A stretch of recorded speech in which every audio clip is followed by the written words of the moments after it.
Mga kababayan, starting July 2, 2025, meron po malaking pagbabago sa OINP job offer streams. So ano ba yung mga tatlong job offer streams ng OINP ng Ontario? Ito po yung Employer Job Offer Stream for International Student Stream, Foreign Worker Stream, tsaka yung In-Demand Skills Stream. So ito po yung tatlong job offer streams ng Ontario Immigrant Nominee Program na maapektuhan this July 2, 2025. So ano ba yung magbabago?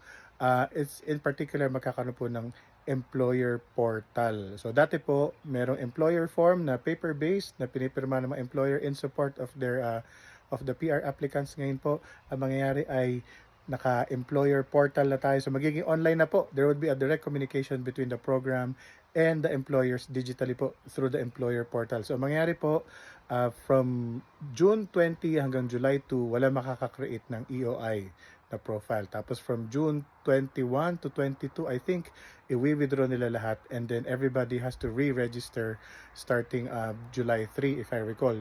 July 2, ang mga employers po pwede nang bumuo ng profile sa sa employer portal para suportahan yung kanilang mga sinusuportahan for PR ng mga empleyado nila. So yun po yung magaganap sa atin. One major change nga po, yun po employer portal na magiging digital na yung process. Ito po si Kuya Mikmik. Please follow us for more updates.